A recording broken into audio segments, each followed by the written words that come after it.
فاعبد الله مخلصا له الدين ألا لله الدين الخالص.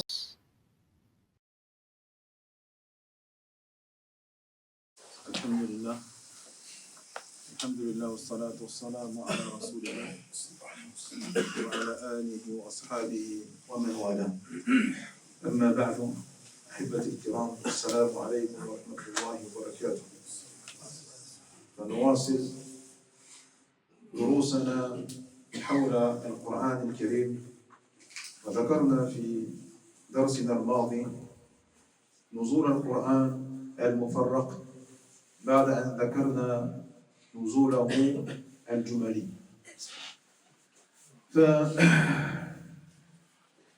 فيعلم إخوتي في الله أن اليوم الذي ابتدأ نزول القرآن، اليوم الذي ابتدأ فيه نزول القرآن هو يوم الاثنين.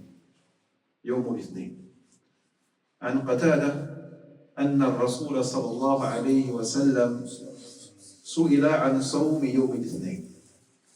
سئل عن صوم يوم الاثنين فقال صلى الله عليه وسلم: ذلك يوم ولدت فيه ويوم بعثت أو أنزل علي فيه.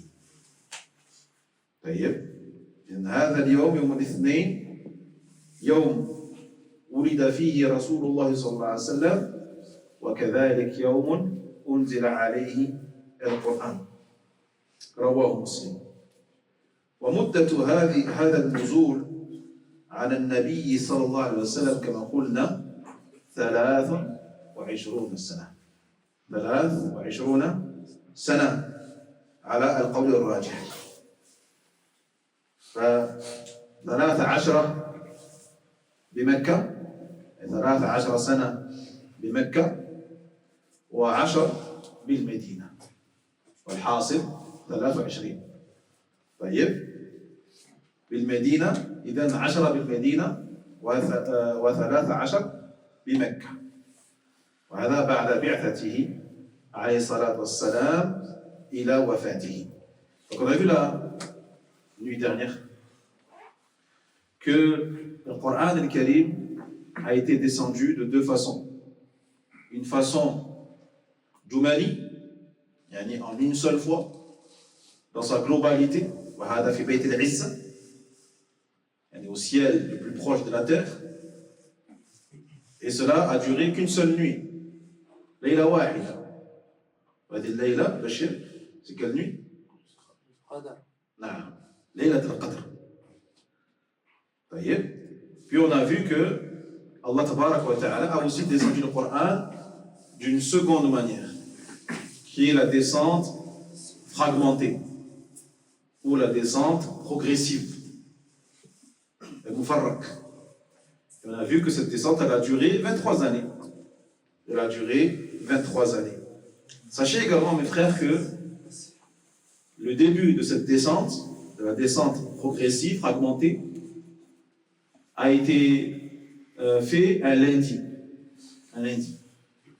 Comme l'a rapporté ici Qatada radiyallahu anhu, qui a dit que le messager sallallahu alayhi wa sallam a été questionné concernant le jeûne du lundi. Il répondit alors: le lundi est un jour, le jour où je suis né et le jour où on a descendu sur moi le Coran al-Karim. Unzila alayya fihi. Le hadith est authentique rapporté par l'imam Muslim. Et on a vu donc que la durée de cette descente, Abdullah, elle est de combien? 23 années. 23 années.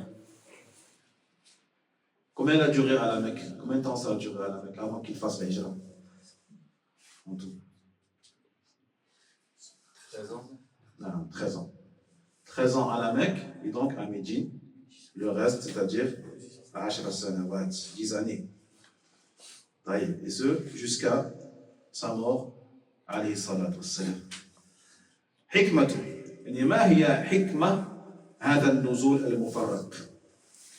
هي أو من حكمه تثبيت قلب النبي عليه الصلاة والسلام.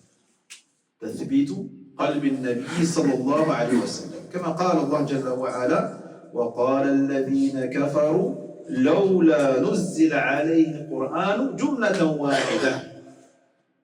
ثم قال جل وعلا: كذلك لنثبت به فؤادك. نثبت به فؤادك ورتلناه ترتيلا. وحكم أخرى كذلك منها تيسير حفظه. تيسير حفظه أي حفظ القرآن، وتيسير فهم القرآن، ومسايرة الوقائع والأحداث. مسايرة أي أن يساير أو يساير نزول القرآن الكريم أحداث سيرة النبي صلى الله عليه وسلم ووقائع حياة النبي صلى الله عليه وسلم. والجواب على الأسئلة كذلك، أي أنزل شيئا فشيئا، آية آية، صور صور. لماذا؟ للجواب على الأسئلة وبيان ما أشكل على الصحابة، وكذلك التدرج في التشريع. التدرج في التشريع كما في تحريم الخمر، فالخمر قد حرمت بالتدرج. فهذا كذلك من حكم نزول القرآن المفرق. طيب، واستمرار التحدي والإعجاز، وإن القرآن من الله جل وعلا ولن يأتي بمثله أحد. حتى يعني أثناء هذه السنوات الطويلة 23 فلا أحد كانوا قادرين على أن يأتوا بمثل هذه سورة واحدة أو آية واحدة. نعم. Donc quelles sont les sagesses qui se cachent derrière cette descente? Alors comme on a vu, cette descente al-Mufarraq, fragmentée, elle est spécifique au Coran. Car que ce soit le Taurat, la Torah, ou les évangiles, ou le Zabour, ces livres-là ont tous été descendus en un seul bloc, dans leur entièreté. Nuzulan Jumaliyyan. Voyez? Comme le Coran aussi a été révélé comme cela. Mais l'une des particularités du Coran qui le distingue des autres livres est que lui, il a été aussi descendu de manière progressive par la suite. Voyez? Donc, quelles sont les sagesses de cela? Eh bien, parmi ces sagesses, le fait qu'Allah Tabaraka wa Ta'ala a voulu raffermir et renforcer le cœur du prophète sallallahu alayhi wa sallam, afin qu'il soit prêt à recevoir le message, qu'il soit prêt de manière parfaite, complète, à recevoir le message de l'islam authentique et du dernier livre révélé sur terre. La preuve, il dit Allah Tabaraka wa Ta'ala dans la sourate Ibrahim, dans le sens: et ceux qui ont mécru ont dit, si seulement le Coran avait été descendu sur lui en une seule fois, jumlatan wahida, en une seule fois. Mais Allah y répond à cette shubha et il dit kadhalika, c'est ainsi, afin que nous raffermissions ton cœur, que nous raffermissions par cette descente progressive ton cœur, qu'il soit prêt à recevoir le message,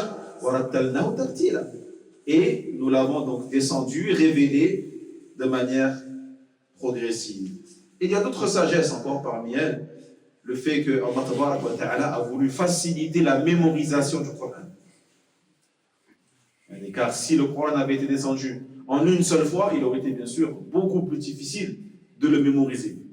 Alors que sur 23 années, le prophète, bien sûr, et les compagnons, radiyallahu anhum, ont eu le temps de bien le mémoriser, de bien l'apprendre, de bien le comprendre et de bien le mettre en pratique surtout.